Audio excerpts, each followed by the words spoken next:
Hi, Paul McFadden here. On this video we're going to talk about how to buy then refinance properties the right way. And we're going to cover all the pros and cons. We're going to make sure that you don't fall into the same mistakes, but more importantly, if you do this right, you're going to see how that you've got an initial investment pot, how that can then be rolled into doing multiple property deals, so you're not having to go out there and raise lots of money. You can literally get started with one small pot of cash, and even if you don't have that, you can raise that money using some of the things we're going to cover inside this video. So before we get started, make sure you're subscribed to the channel, hit the little bell button to be notified when we put out content, because we're going to be putting a lot of stuff out there that's going to help you on your property journey as you go forward. So let's talk about the whole premise of buying and then refinancing your investment property. So this is a tricky subject that a lot of people kind of get a little bit confused around and not sure and understand the process. I'm going to really break this down to help you understand. Now, a few things to make this work is we need to understand first and foremost and think like an investor. So what does that mean? First and foremost, we want to be buying a property where you can add value. You want to really be buying it at discount as well. Those two things are extremely important, because you think about it, if a property is worth, let's just make up some numbers, worth 100,000 and you're able to buy that at 80,000, then from day one you're already making a profit. You've already got a 20% discount. In this example, it's £20,000 of a discount from day one. That's going to help with the whole refinance process and getting your money back out, which I'm going to explain. The second thing is about adding value. So think about it, if you carry out a renovation in a property by putting in a new kitchen, new bathroom, maybe you're doing an extension or an attic conversion, or you're simply just going in and modernising and renovating the property. And a rule of thumb is for every £1 that you spend in a renovation, you want to be adding £3 of value. So if you're doing this, what ends up happening is the same example, you're buying a property that's worth 100, you spend say £25,000 renovating the property, and then because you've carried out that renovation, that value of the property is going to have increased to say over 150,000. Now, those two things there, buying at discount and adding value through a renovation, is going to allow you to refinance and pull money out. Now, let me just simplify this here just now. So let's say you're buying a property. Let's say you've bought it at discount. Let's say you can add value by doing a renovation. Now, the first thing you need to understand that when you're buying a property is you need the deposit. Unless you're buying cash, but obviously you want to leverage and use a mortgage.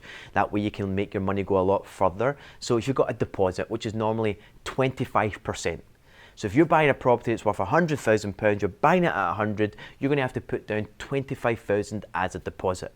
Then let's say you've got a renovation of another, £20,000 to do the kitchen, the bathroom, all the work. So you'll have worked out your numbers. So straight away with the deposit and the refurb, you're in for 45,000.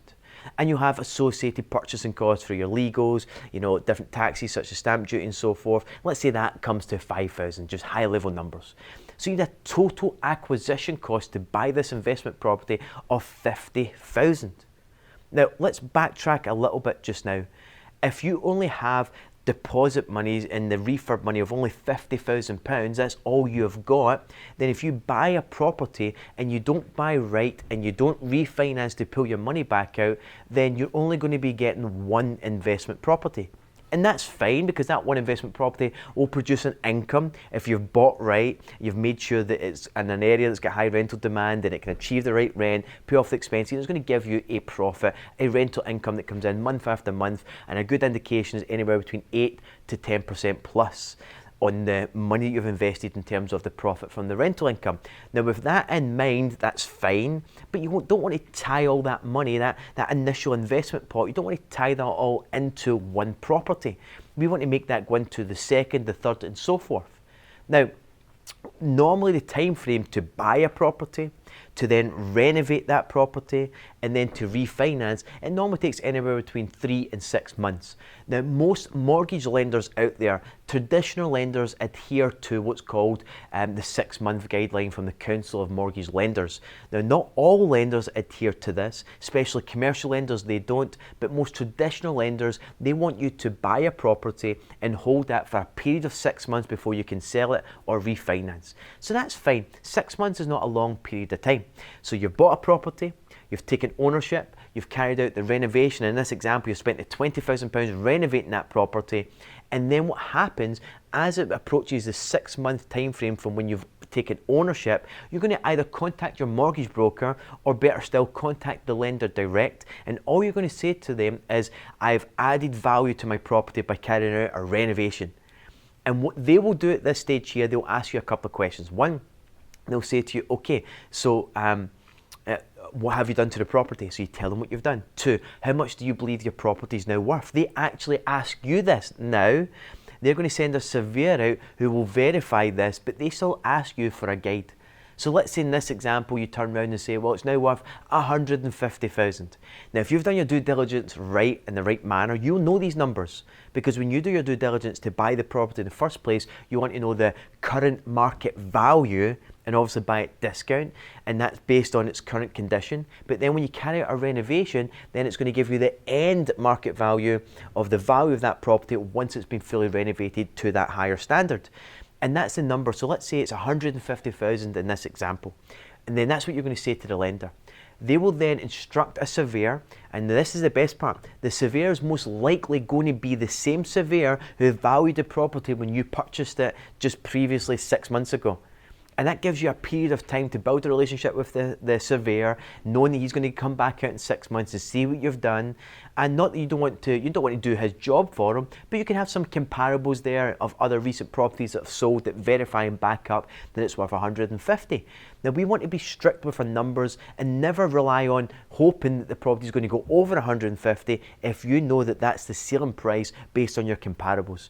So once you get the value back, because the surveyors went out, looked at the property, they go back and speak to the lender, and then they confirm it's worth 150,000. Then what happens is they give you what's called a further advance or additional borrowings. So you've still got the original mortgage when you purchased the property, and you've left the 25% equity in there. So let's say you bought it at 100,000. It means they're giving you a mortgage of 75,000 because you put £25,000 deposit in. But now the property is now worth 150,000, which means they'll increase their loan to value from 75% of 100,000 to 75% of 150,000, which straight away then pulls out that deposit money, is that £25,000 that you had locked in there. And if you're able to add more value, you could have pulled out even more money. And when you get really good at this, you really want to understand your investment criteria and make sure that when you're buying investment property, and if you're doing this right, and this is something we really hone into at our property protege programs, is really help you understand how to identify an opportunity, the right investment, how to renovate it to maximize the profits that can be made and get the right standard, and how to negotiate and structure the deals, and how to refinance and pull all your money out, and more importantly, how to do the due diligence and get strong investment criteria. So with this in mind, when you get good at this, and I recommend getting the right knowledge to do that, then what happens is that you'll get into the habit when you refinance, you're not leaving money in, you're actually pulling all your money back out. You're pulling the deposit out, you're pulling all the refurb spend out, all your legals, and any stamp duty. So if you do this right, you're going to be pulling all your money out. In this example, a whole £50,000 that you had at the beginning to acquire this property, you add enough value to pull that money back out. That comes back out and it sits in your account. It goes back into your bank account for you to then go on to property number 2. And you're going to do the same, rotate that same deposit funds that got you the first and the second property into property number 3 and allow that to continue. Think about it. If you do this right and you invest with the right investment criteria with a bit of knowledge and everything that we've discussed, you could effectively, with one deposit funds, buy 2 properties a year. If you do that for the next 5 years, there's 10 properties. After you pay off all your monthly expenses, you'll likely be making a couple of £1,000 net profit per month, only inside a short period of time of 5 years. And then off the back of that, you've also got a portfolio that you've got all your money out, and it's sitting there generating cash flow, and it's going to be a phenomenal pension for you, because there's no better pension than having a property portfolio. And if you're sitting there thinking, well, Paul, that's great, but I don't have the deposit funds, I don't have the money, then make sure you're subscribed to my YouTube channel and check some of the videos where I talk about no money down property investing, how to structure deals and all that good stuff as well. So if you've got any questions, here's a question that I want to ask you just now. The question is, I want you to comment below. That is, do you believe your own home is an asset or a liability. And the reason being is the next video that I'm going to be releasing and putting out is all around this subject specifically, because I'm going to help you understand that your own home can be a great source of you getting access to money that can ultimately help you build your portfolio by doing this very same model of refinancing. So again, I hope you've enjoyed this video. Make sure you comment below. I'm keen to hear and see your thoughts.